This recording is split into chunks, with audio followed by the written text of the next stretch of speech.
Hunger Day was co-created by the Hunger Project UK and the legendary international artist who agreed to become its figurehead, Dionne Warwick.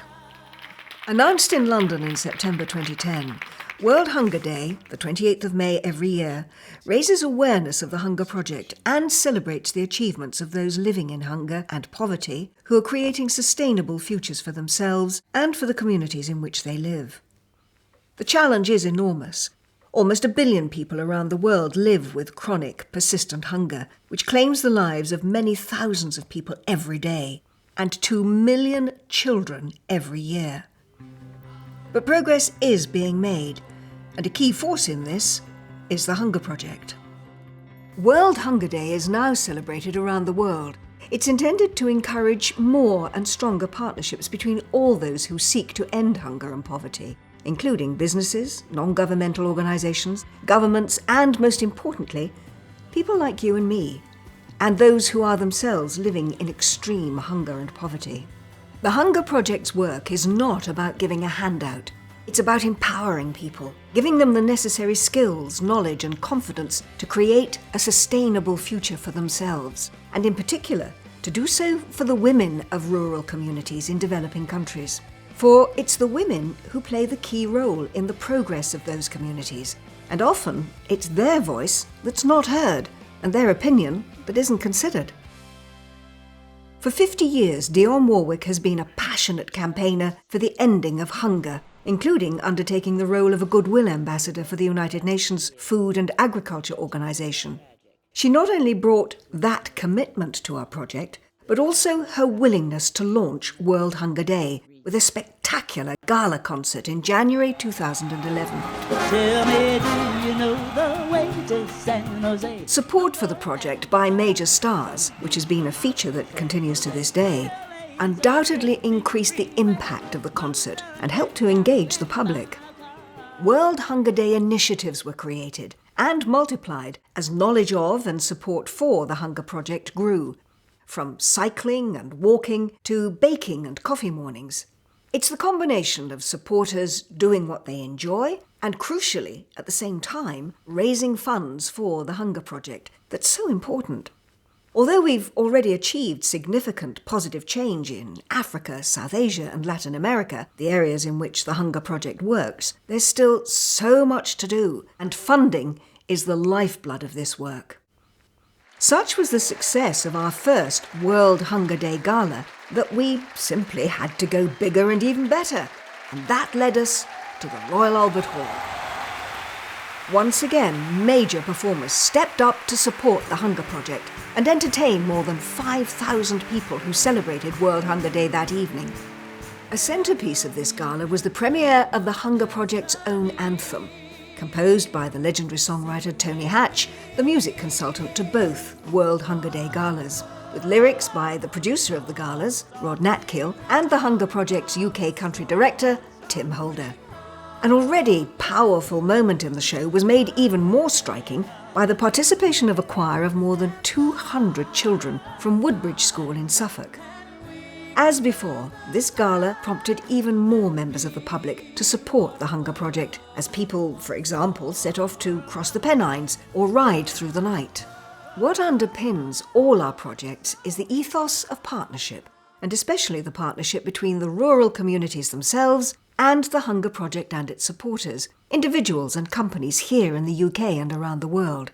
Working together, we will empower even more women, children and men even more strongly and sustainably. One of the main mantras behind the project is to do things that are constantly different. One of the most brave things that we did was to take members of the Royal Ballet Company via our patron Gary Avis out of London for the first time in about 15 years en masse to a relatively small stage in Gary's hometown of Ipswich, and to put on what was the most incredible dance gala, which was attended by 3,000 people.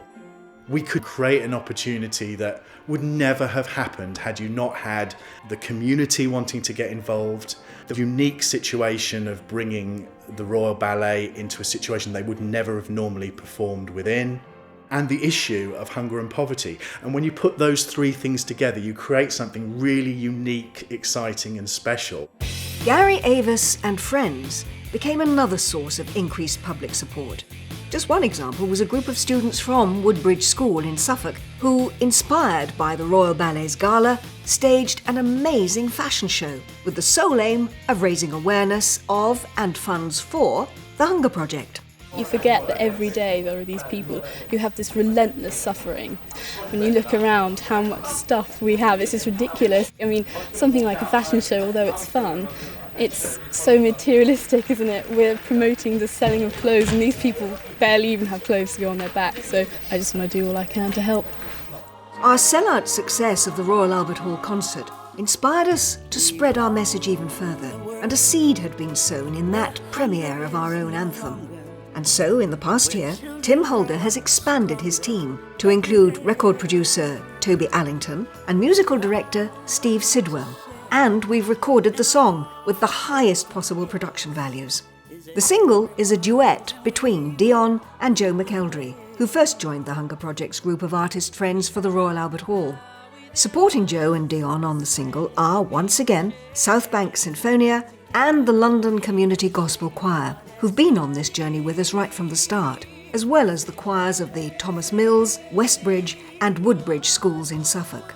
And here we are at World Hunger Day 2013, and the song is about to be released around the world. But this is a song with a difference, because we're also releasing a backing track and sheet music, so that everybody around the world that likes to sing, wherever they are, in their local amateur dramatic society, in their school choir, in their church, in their faith group, in their community, around the world in every language, can come back with their version of the song.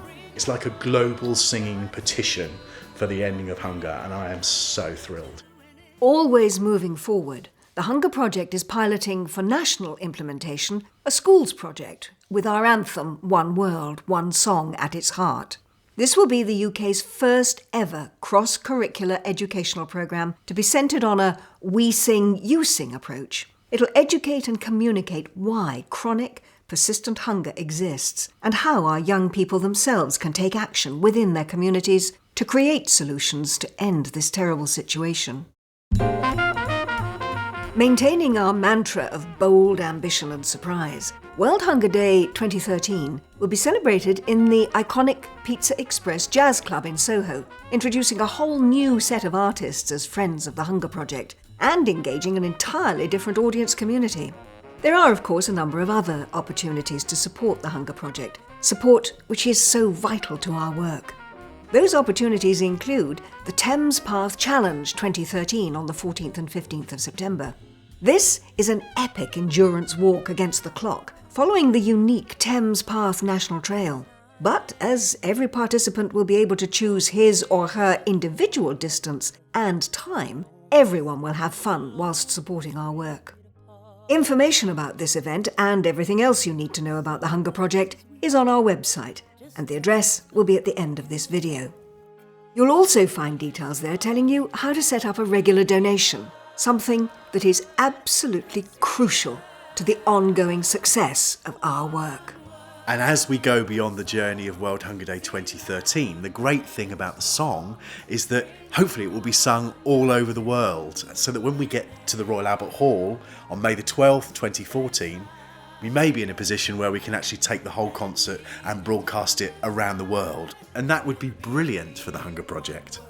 This is a partnership, World Hunger Day singers and musicians and people in isolated rural communities working together to create the opportunities to make sure that hunger and poverty is banished from the world once and for all. And I mean, what could be more important in 2013 than to have a society which is equal, global citizens that can all go to bed having had a decent, nutritious meal, that have the income that they need to survive, sustainable, fair futures for everybody.